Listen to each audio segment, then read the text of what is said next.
nice privilege to be here because we're newbies to the SES family, so that's a nice warm welcome. Come and speak. Like, okay. Yeah. So we enjoy being able to do the work we do. We met kind of in the clinical field. We're both marketing and in mental health. So we've kind of gone between marketing, mental health, and doing that. So it's been really cool to be part of TCU and some other hospitals in the area, and now leaning into some private therapy in the last couple of years. Lauren's been more in that field of private therapy steadily for going on 9 to 10 years. Yeah, so yeah, together it's kind of cool to see what God's done and the work and the people He's brought to us. So I like to work with, at this moment, adults 19 and up. A lot of my earlier work was with at-risk families and kids, and I needed a little bit of a break from some of that setting, and so that's been a nice change for a little bit, but I have had a lot of experience in that, and then Lauren's across the board from kiddos all the way through adults, really. And so one of the things that I do in my practice is working with marriage and families and adults, male and female. And this is kind of a cool thing that I like to start out whenever I think about what are the reasons why we go through the things that we go through as human beings, as God allows us to be shaped. One of the things that is a primary function or standard or I guess vision that God has is our heart, right? We go all the way back to the beginning of creation. We know that God is interested in our heart. There's a battle for man's heart, right? You see that in the garden, that the enemy is after their hearts and their devotion, and that God is too. And so there's kind of this epic battle that goes on, right, for the human race and for our hearts. And so God is interested in the sanctification of our heart and the ability to move us in our spiritual journeys to become more like Him. So as we walk through our spiritual journey, whenever anyone has given their life to Christ, and that moment brought into the family of God, He begins to do this project in us of working on our hearts, sanctifying us, making us more holy, more pure, more righteous, more loving, kind, generous, forgiving, humble, gracious, all those characteristics of Father, Son, and Holy Spirit, right? So what's interesting is one of the ways that He does that is through relationship, right? And so whenever you can conceptualize the idea of why are all these relationships in our life so valuable, when as soon as I walk into eternity, I'm not a father anymore, I'm not a son anymore, son of God, I'm not a brother, I'm not a husband, I'm not a counselor. That's interesting. So many of my relationships are all about my life, but in eternity it's going to change. That tells me that God's up to something on this side, preparing me. And most of my relationships and my roles and responsibilities are part of this project that He has us on, yeah? And so we're all on this journey that He's after us. And so that's a good, bigger picture stepway of what is God up to, right? So when there becomes conflict and stress and strife in your marriages or in the relationship with your children or with your siblings or whoever is primarily a focused relationship or an important relationship, what's God up to? It's almost like in the middle of strife and conflict, we can pause, step out of that and say, okay, God, what are you up to? What in my heart do you want me to grow to become more like you? Right? If you ask yourself that in the middle of conflict, there's usually something that He has for us, something that He has for us, some kind of truth or principle. So when I look at that, that's kind of a pull away, bigger picture that I think God is after in the context of relationships. So one of the things we see going on in the world, and Scripture alludes to this, as we get closer to things coming through time and towards the end days and things like that, that we're seeing a lot of ramping up of the world, we also see things happening that the Bible has told us would happen. People growing colder and loving themselves and being more offended, having a harder time getting through and reconciling and forgiving. So isn't that interesting that we're living these times that God's allowed us to be on this earth during some very important times. But one of the main ingredients to why we're seeing people come in is that there's a lot more hurt and offense, and it just keeps increasing.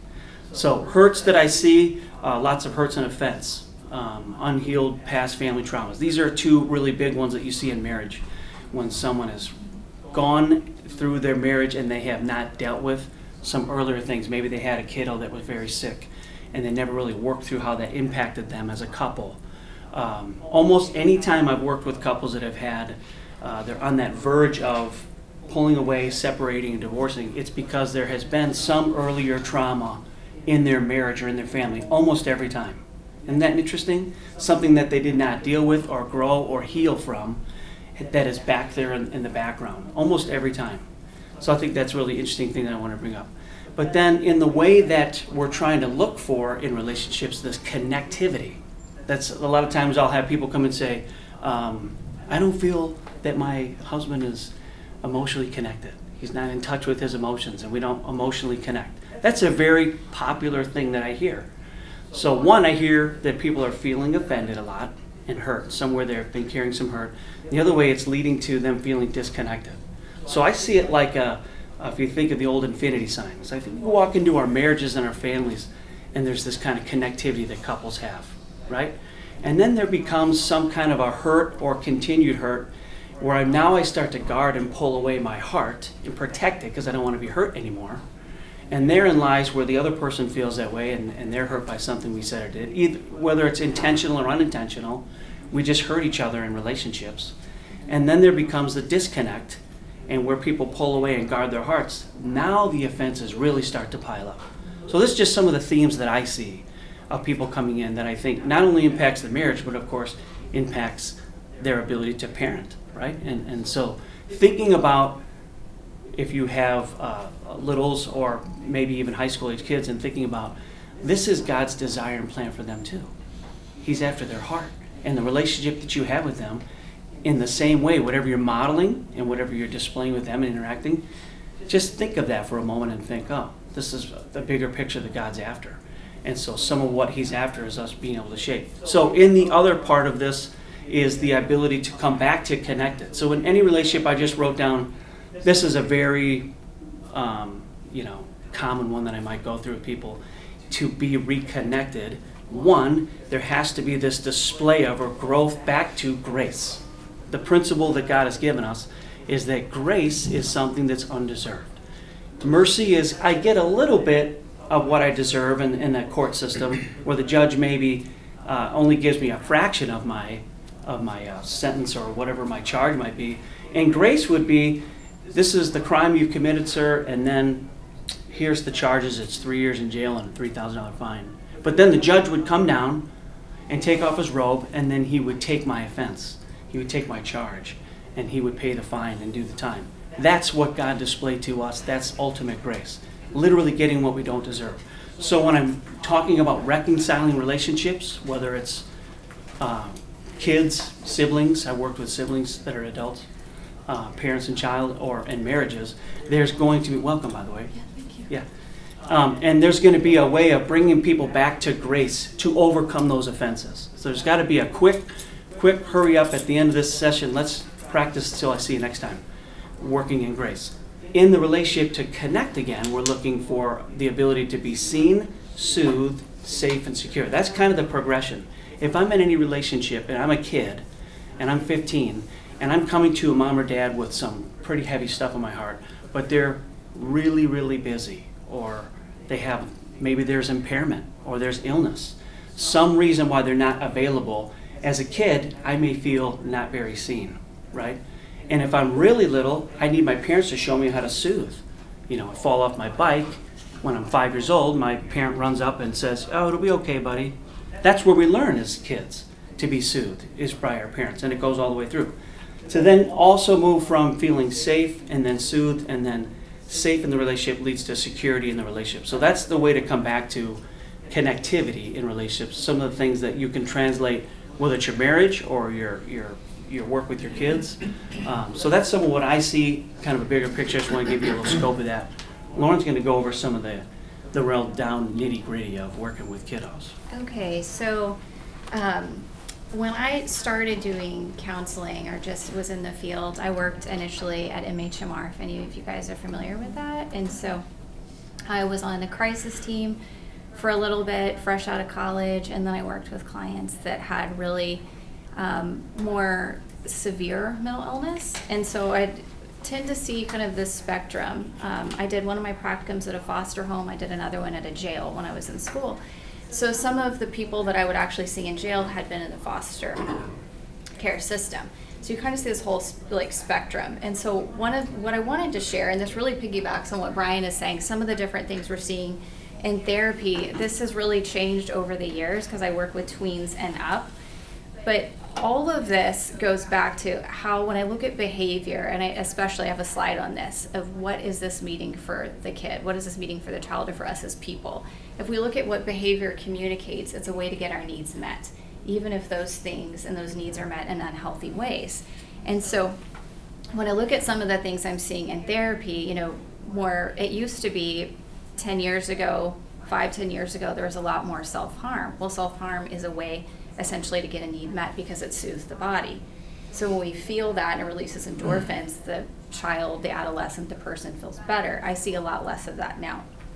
But what I am seeing is more pressure, increased expectations, depending upon like the setting that the child is in, right? If it's college prep school versus maybe something that's not quite as challenging, you can really see some of these changes. So then increased pressure, increased expectations, sometimes it's things they put on themselves. It's not always things that are put on the family. I'm going to talk more about that because kids have different types of coping styles.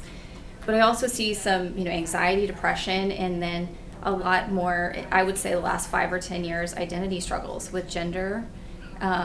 And we think of shame. Some people have shame-based beliefs. I'm not enough, right? I'm not worthy. I'm not lovable.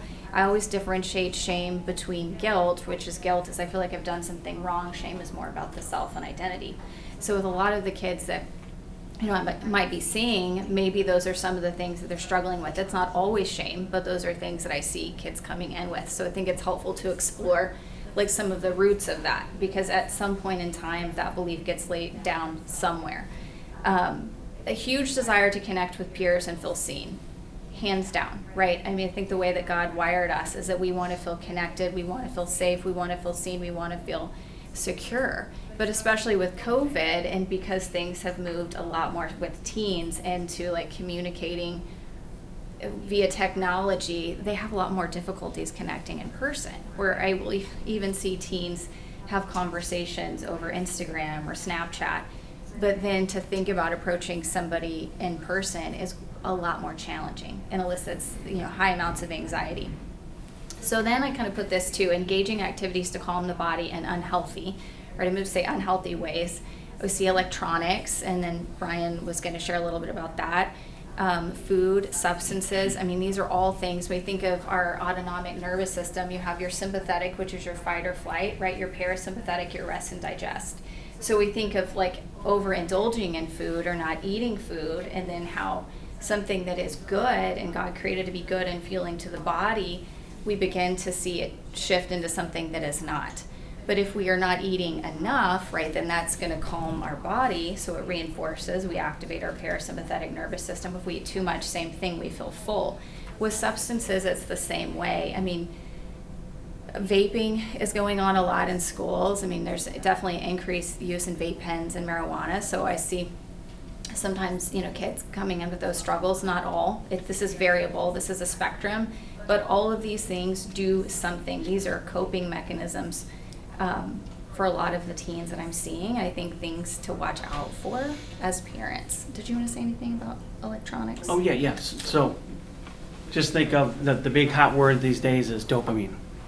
Right, where are we getting our dopamine? It's pleasure center of the brain, all the chemistry that goes on that comes from not just alcohol or food that trigger some of those things, but pornography, obviously, social media, dead scrolling, as you've heard some of these terms where people are just kind of inundated with that, getting a like, getting a feedback. So electronics has been gripping, and we are kind of all watching that happen. And even us as adults have these things in our pocket, these little computers, and so we have to find that balance, right? So it's always about finding balance, teaching that to our kids and ourselves. So.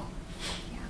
Okay, let me skip on. Okay, so I wanted to present this slide because one of the things I think is really interesting is we tend to notice, I think just in general as parents, I think it's a lot easier to notice more under-controlled behaviors. This is when a kid is really impulsive. This is when they act out. It's like, I see a cookie, I want it, I eat it.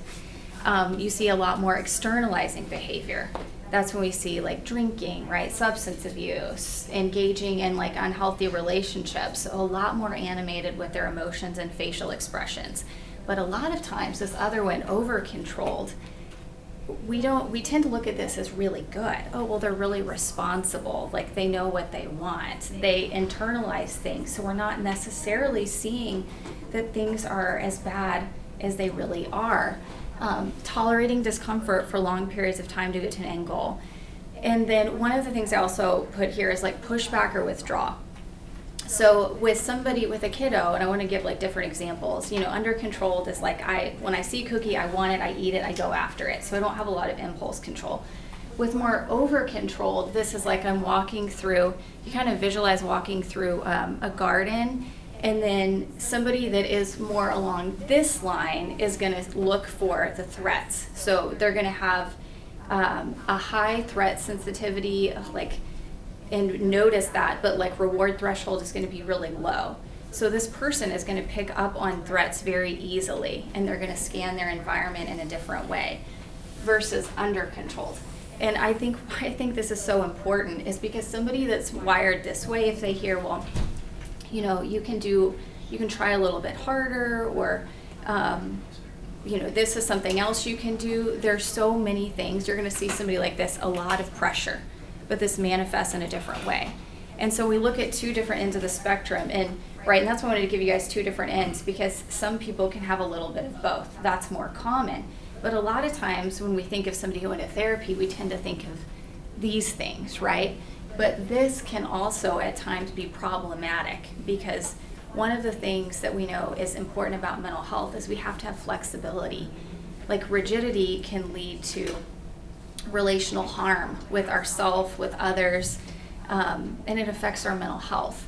And so one of the things that I like to work with, and I think even in parenting, so a dialectical is that two opposite things could be true, right? That I could be trying the best that I can and still want to try harder, that I could feel sad about something, but I could also feel happy about something. And so if we look at extremes, that's when we tend to see, difficulties. If I'm only acknowledging one side in black and white thinking, all or nothing thinking, catastrophizing, personalizing, then this is going to be more problematic. But we want to really work with, and I think even in therapy with kids, I try to look at how can you respond to emotions in an effective and flexible way. And even with parents, I think that's one of the things that we try to teach our kids and we try to help them with. And something that, God does with us, right, is that we have truth, but we have grace, right? That it's not one or the other. And you guys have probably heard this before, but rules without relationship leads to rebellion. And so it's very important that we have both relationship and rules, and love and truth, and grace and boundaries. And so I wanted to, do you want to say anything on this? Yeah, and that nice little thing you said about the rules of relationship. So, Yeah. And then the opposite of that, of course, is that life change happens in the context of intentionally loving relationships, right? So if you're Chris Swinney and you're cruising around campus and you're connecting with kids and you're being real intentional about that, there's something that happens there in that relationship, right? So that's a nice little piggyback on that. Okay, so some of the things that I wanted to share with you guys that I think can be really helpful to look out for as parents is your child withdrawn. This can look like different things. You start to notice a change in their behavior where they're pulling away? And I also have a slide where I was going to talk about the nervous system. Does your child act out? Those are going to be more of that like externalizing, right, under control type of emotional responses. Have you seen a change in their daily living skills? So I think when you start to see somebody doing things that they didn't used to do or not doing things that they used to do, it is something to notice and pay attention to.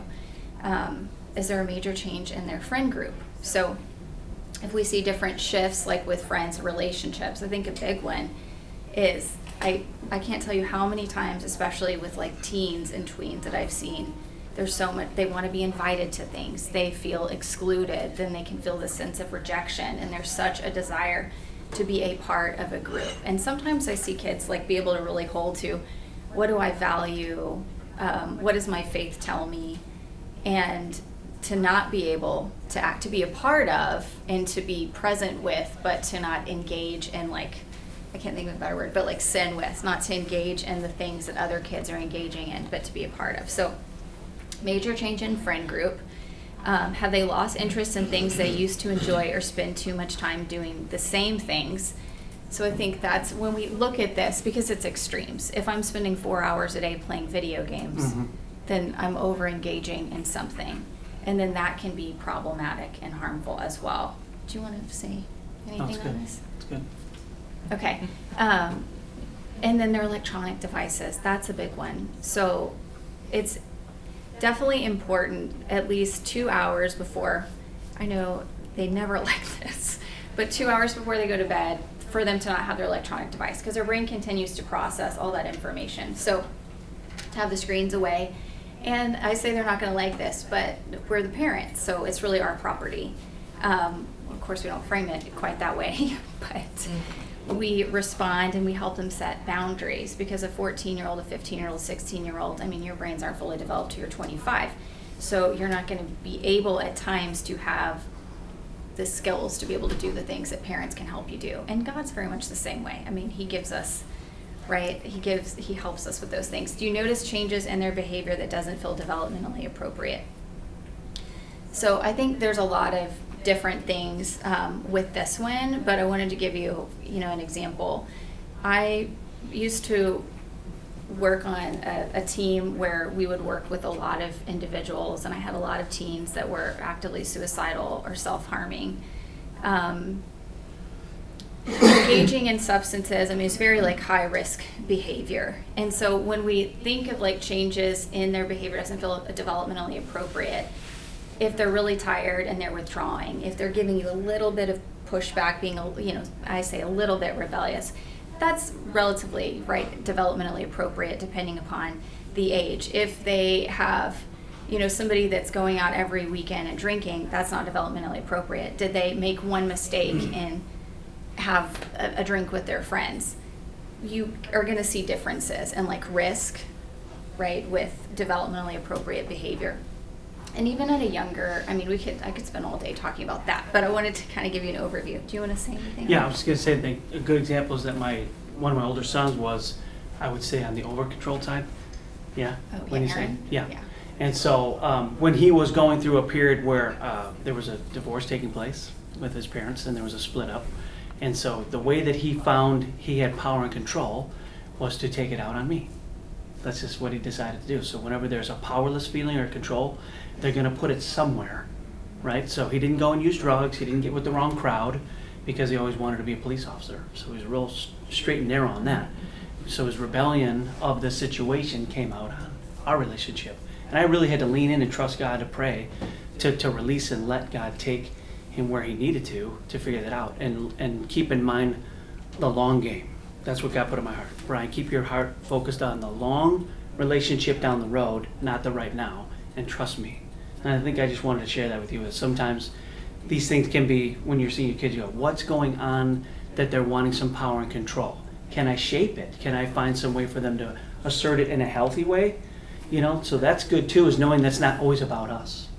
And that even though they're taking out on us, what's really going on in their heart keeps me in that place of, I can be gracious, I can stay loving, I can listen to the Lord on this, though it's a real challenge to our faith. So I wanted to share.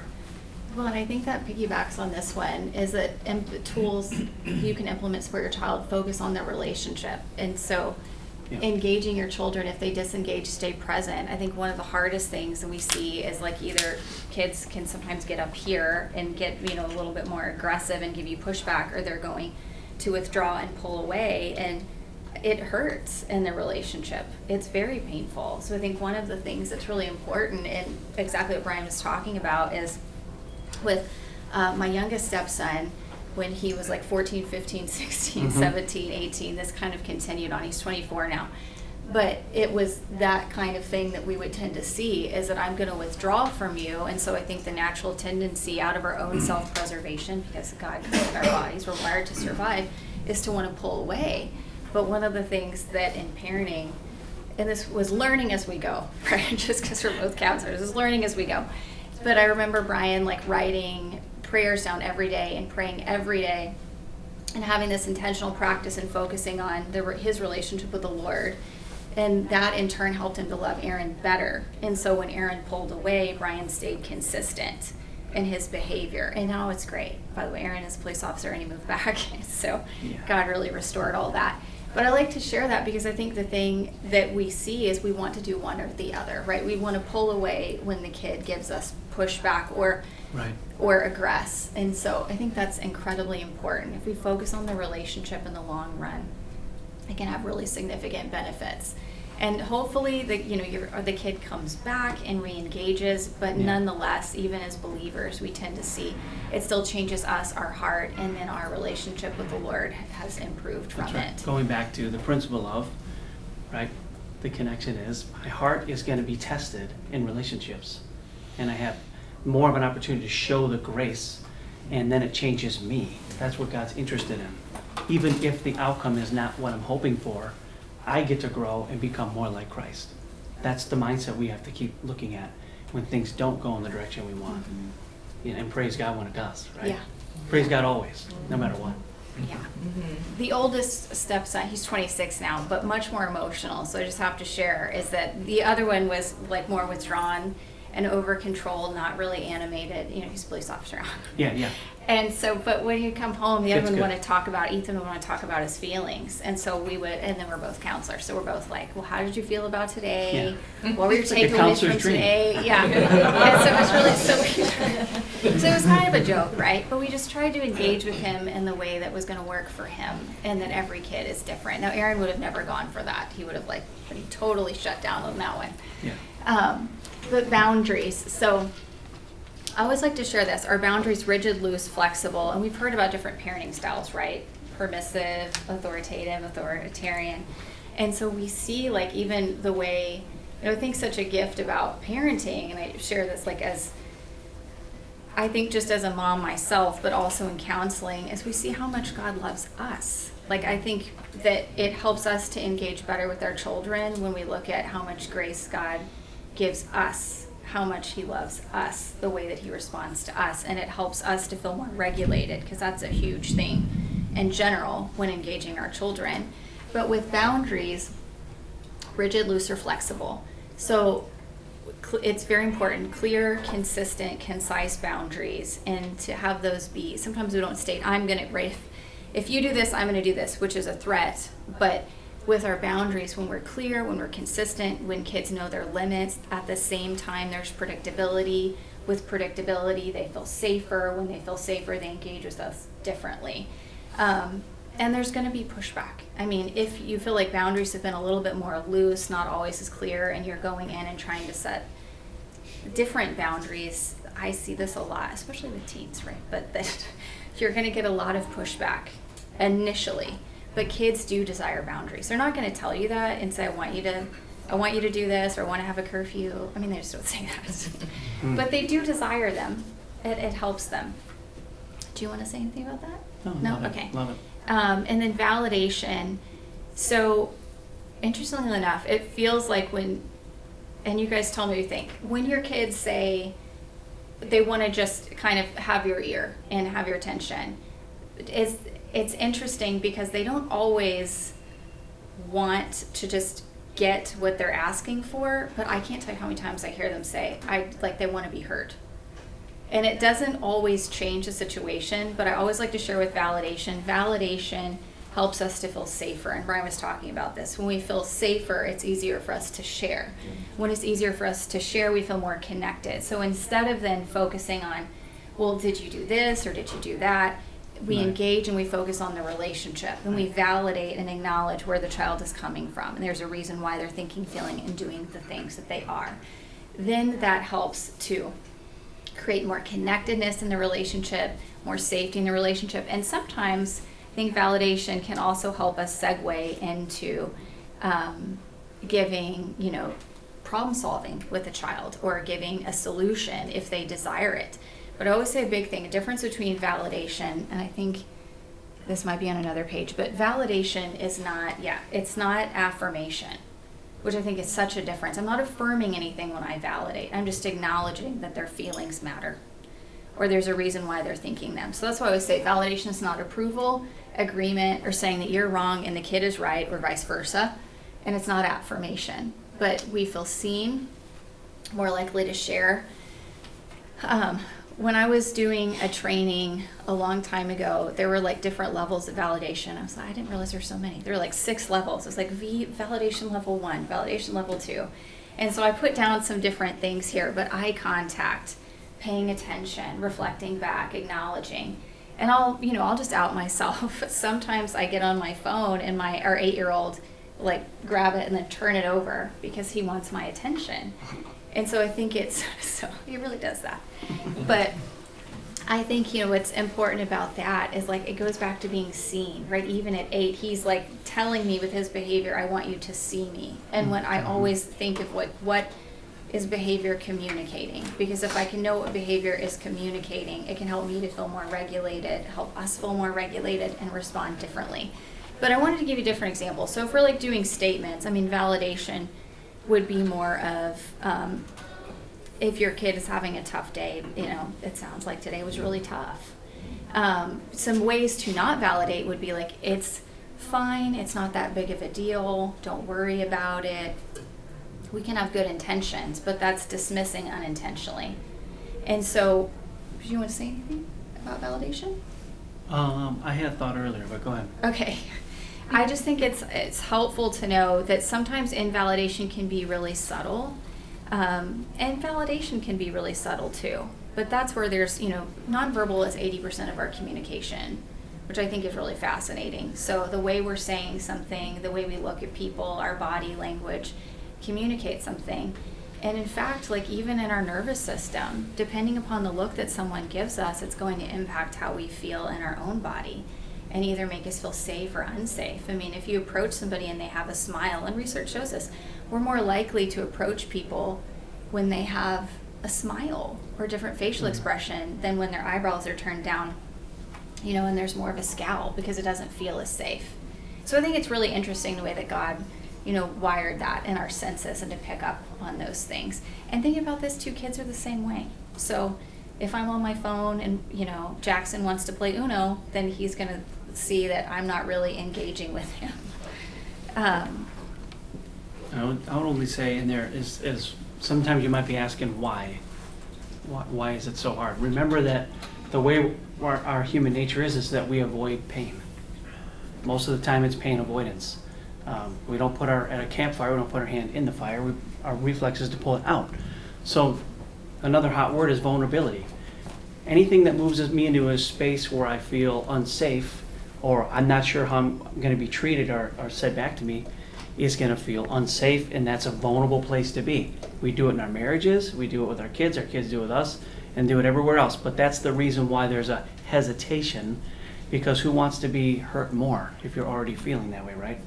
So that's some of the why that I think is behind that. So if I'm really creating a space in my own body, in my own mind, to connect with God and feel strong and good and aware of who I am and solid in that space, then I can at least model that and focus more on, I just want my kid to feel safe, that they can feel vulnerable, I can show them grace. That's something that you can practice and build that culture in your family system, which takes a little bit of work, but it starts with us and recognizing that that's more important than you doing what I want you to do. And I'm not always going to get my way either in the relationship, and that's okay. I just want you to feel like good and grace. We'll figure it out later, maybe not tonight, but did you feel loved and feel safe while we were connecting and working through it? I think that's something to remember. So. Hey, Laura. I've got a question. So would you say, in your experience with the validation part, that moms are better at it than dads? Because I know I have a hard time. I'm a fixer, so she'll come to me with a problem. We have an only daughter, and it'll be like, typically, it'll be okay. It's not that big a deal. It's fine. Why don't you do this? I'm offering solutions instead of, I need to learn to do this to be better at the just listen. And just acknowledge, hey, yeah, I'm sorry you feel that way. Yeah, that sort of thing. A good question, because I think I think there can be both, because I think sometimes when our child is like, as a mom, and Brian, you can speak to this too, but I think if my child is hurting or in pain, sometimes that creates anxiety in me. And so then I have to work to center myself and not project my own feelings or own worries onto the kiddo. But then I do know that just even the way, and there's truth in this, I think the way, even in marriage, right? Brian and I do this to speak to your question. We'll say, okay, do you want me to validate you? Yeah. This is just a joke, right? Because we're both counselors. Yeah. But do you Don't really say that. do you want me to validate Kind you? of. Do you want feedback? Yeah. Um, And the simplest way that I tell guys, because they have a lot of guys come in and they ask that question and they're wanting this and their marriage is wanting this and needing it, is which hat do you want to wear, right? You want fix-it hat or do you want listening hat? That's all we need to know. So you ask your kid or your wife, what do you need from me right now? For me to just listen, or you need me to fix? Because sometimes they do say, you know what, this is an issue and I need some feedback. Okay, good. But as long as you know, and as long as they can tell you, I always say set yourselves up for success. Give each other the answers in relationships. Don't make people guess. Don't try to guess. Say, here's how if you did this, responded this way, this would be helpful. That's great. I love a relationship where someone tells me what I need to do so that I feel like I'm connecting to them and meeting that need, right?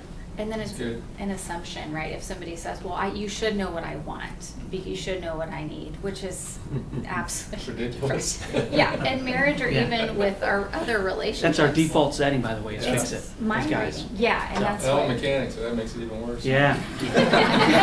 We're wearing the fix-it hat all day, even walking mechanics. Yeah, but I think sometimes it can be, to your question, I think it really depends on the And person. the last thing I'll say is sometimes you have to be mindful of, why did I move right into fix it? Sometimes it's because I want to shut down the conversation because I'm tired. It's the end of the day. I don't have a lot of space. And so let me give you solutions then, okay. Right? And does that feel right? If you're on the other side, you're like, well, okay. Right? So we have to be thoughtful about that and go, all right, let's give me some time to decompress from work and then let's lean in and talk about this if you need that. Right? So just be real if you don't have the space for it. Okay. Well, and one of the things I Thank want you. to, oh yeah, Quick question. So when I'm thinking of validation, I keep putting them in different categories. So what would be helpful? Can you show us a small example a validation. of a validation? Because I think I keep putting it in the affirmation box and other little boxes. So if you don't mind. Absolutely, because affirmation is going to be, you look beautiful today, or I think you're amazing, you're so strong. Those are more affirming statements. Whereas validation, if I had a tough day, which let's say I called Brian and I had and I'm like, man, today was so long, it's so hard, and he's like, okay, we'll see you in a little bit. Right? That's pretty invalidating because which he doesn't do that, but he would dismiss me. So validation would be more of like, man, it sounds like today was a really tough day for Empathize. you, or I know that you worked hard, or it was long, or if the kids come Right. home and I always want to hear about what Jackson did when I pick him up. That's our 8-year-old, right? When I get him from school. But what I've learned that he likes to tell me at bedtime. And so when I get him in the car and then I'll say, hey buddy, how was your day? And it's like, right. And I say, okay, well, I know it sounds like today was long or it was tired. Do you want to talk about, you want to talk about this later? It's like, yeah. And so validation, I think for any age, is like, I'm trying to pick up on what your nonverbals are telling me. What is your tone of voice? What are you saying? And so we can validate in a lot of different ways of like, that was a tough day for you, or and if we don't understand, I think this is always helpful, because this could also be validating because you're trying. Validation is trying to find the kernel of truth in what somebody is saying and to understand. So if we don't understand, I want to understand what about today was really difficult for you, or can you tell me more? Help me understand. Especially with a child that's more over-controlled in their coping style, you have to pull it out of them more. Somebody that's under-controlled is going to tell you for 30 minutes how their day was. You're like, let's pump the brakes. But over-controlled is, you have to pull it out of ask questions, don't tell. Because somebody that's going to have Oh yeah, that's good. higher threat sensitivity is going to shut down more if they feel like you're telling them about themselves. Does that help answer your question? Okay. Yeah, and another thing that came to mind when you're talking about that is, again, just working with using words that work good for guys, okay? And one of them is stay in research mode. Anytime you're in conflict or there's any kind of relationship you're not sure about, whether it's your marriage or your kid, research mode puts me into acquiring as much information as I can, right? Gather as much intel, as much information that informs me how to go forward. So research mode is a great way to operate when you're not sure, when there's people feeling disconnected, pulled away, offended, hurt. It's relatively safe to get more information. Not like ADD, you're not listening, asking a bunch of times, but really just inquiring, like how PD or first responders have to gather a lot of intel before they go on a mission to keep everyone safe. They need as much information as possible. And so that's kind of where maybe God put that in my heart, came up with that. Research mode is listening, it's validating, it's asking lots of questions. So. Can I add a couple things? I would say validation to me would be like mirroring what you see, right? If you don't know what to say, it's like, boy, I can see that you're frowning, or and they're like, oh, just giving them that feedback of what you see. Yeah. And then the research would be the asking what happened, not why, but what, how, when, where. Yeah.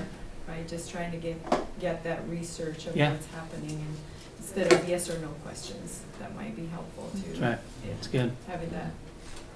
Yep, and it's good. I think it's good in our marriages too, where maybe things have gotten a little ramped up and heated, and everybody's tired and stressed, and it's the end of the week. That's a good. Hold on, I can just kind of go in from a different mode, and keep it, relatively safe. So. That's good. I also we put down here regulating yourself. It's interesting that have you guys ever noticed if you're in a room with somebody and they're feeling really distressed, that you start to feel something in your own body and nervous system? Our nervous system picks up on that. And so I think even for kids, if we are more regulated, especially when they're younger, you think of like babies and how there's more mirroring.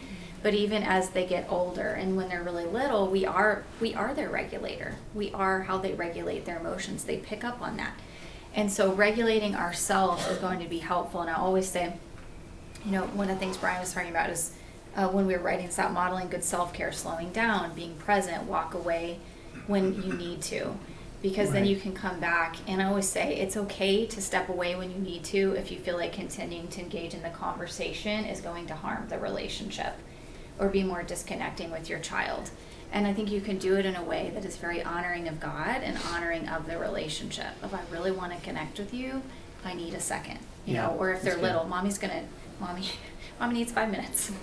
Yeah. Dad needs 5 minutes. But to notice how you're feeling in your body, because then you're going to respond out of that versus reactive. And that's really important. And I put on another slide different things in the body. I work a lot with trauma. I do also EMDR, and so if you guys are familiar with EMDR, and so I talk to people a lot about how our nervous system responds and ways to get us back to safety. So I think even as a parent, and I can, there's a couple of different things that we can do for grounding. Deep breathing, pace breathing, actually anything with cold water temperature. I know cold plunge is like huge right now, but even because cold temperature drops your heart rate too, it is calming to the body and the nervous system. So we do feel more of an activation in our parasympathetic. Chewing gum, interestingly enough, is a biohack. And so when you chew gum, it activates the muscles in the face associated with eating food. When we eat food, our parasympathetic nervous system is activated, hence why this can become something that becomes more problematic. So there's lots of different ways we can ground ourselves, but I wanted to just give a few examples. And then choices. Do you want to talk about anything about this? Choices? Yeah, we were talking about this the other day. Mm-hmm. Yeah, so kind of like the old love and logic model, if any of you are ever familiar with love and logic, and it keeps the emotional part out as the parent, and it really takes the problem and lets the child solve it. So, hey, remember that if you don't get that yard work done, that tomorrow night you want to go to the game with your friends, so just make sure you get that done. And then it's Friday, and it's time to go to the game, and they never did get that done. So then it's, oh man, I'm so bummed that you can't go to that because you didn't get that done like we talked about. So the problem is back on them. They made the choice. They understood what they needed to do. And then I also have empathy because I wanted you to be able to go and do that. And now you have to suffer that consequence, right? So developmentally, that sounds like a teenager. And so that consequence matches what they did not do. So when they're little, it's really being able to have a consequence that matches the situation. We're going to pick on Aaron a little bit more. When he was a little guy, he's 24 now, right? Lauren alluded that he's relationship's good and he's a cop and he's in our lives and loves Jesus and it's all amazing. But when he's little, he gave a lot of pushback. And his older brother was very compliant. And he was just constantly tough, right? So I had to do this little 1, 2, 3 magic with him. I went to the library and I got this video this guy did on 1, 2, 3 magic. It's not 10 seconds and not 5 seconds, it's 3. And you're counting to 3, and at the end of 3, there's a consequence if you don't start moving or doing what I ask you to do. But you have to train him, and you got to let it get into his head that when I start counting, hey, turn off the TV and get ready for dinner. And he's like, yeah, right. And then it's 1. I'm like, what are you counting for? 2. When I get to 3, there's going to be a consequence. 3, and then I go turn it off, and I bring him for a timeout, and he has a little meltdown. Gets over it. And then the next day when we're doing it, I start counting. He's kind of paying attention more. Oh, there's that counting thing again, right? And so maybe the consequence is just a timeout when they're little, right? So it matches it. But over time, he learned within a week, when I started to count, he said, don't start counting. But he got up and he turned that TV off, or he started moving, or whatever the situation was. And then, I think someone else in the room at the time was like, how are you getting him to do that? It's the videos, man. I told you to go get the videos. Watch the video. Yeah. Anyway, so developmentally, you have to make sure it matches with where they're at. And that you can't say something like, if you don't turn off the TV, you're not going to grandma's with us today. You're not? What, are you leaving home with the dog? So it has to match the consequence of what you can actually follow through with, right? And that's the consistency. Yeah, which I think too is a lot of shaping behavior. Yes, that's right. So kind of classic conditioning, right? Yeah, reward is the biggest motivator for behavior change, right? I mean, we have positive reinforcement, which is reward, negative reinforcement, which is relief. And so it's not punishment, but it's that if I do my homework, then I don't feel stressed the next morning, which is negative reinforcement. And so if I do this, then I won't feel this way. So it removes something. That's a big thing for kids is reward, and teens. I think that is incredibly motivating for them in general. And, I think examples and that's why I want to give examples all the way up. Like if you have kids that are a little bit younger, we have a little chart that we keep on our refrigerator just to teach responsibility and agency. So there's a few chores that are developmentally appropriate of feed the dog, put up my laundry, and then Jackson knows when he does that, he gets a check, and then he gets enough checks, and he gets to one of the rewards that we have listed out. So he gets something from that. So it kind of teaches him, when I'm doing these things, I might not get the reward right away, but if I keep doing that thing, then I'm going to get some benefit. And so reward is a really good. Yeah, and the other thing that, go ahead. The other thing I was going to say is, one of the things that I'm trying to train him to do is become a helper. Like God put 2 people on the earth, and there was one by themselves, and it wasn't good, and he made a helper. And so going back to the base of relationships that really are where we have intimacy in our marriage and relationships is helping each other, right?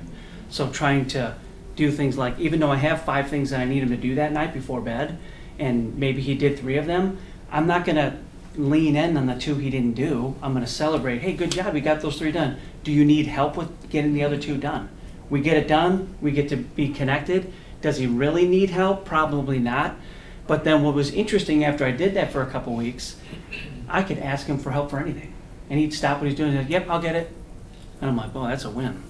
So, sometimes we do these things and it models it and practice it, and the relationship there, so. Yeah, I think a big thing too. What did you say, Steve? Oh, yeah. And it sort of answered it. It was in using some of those techniques, right? You can get wrapped around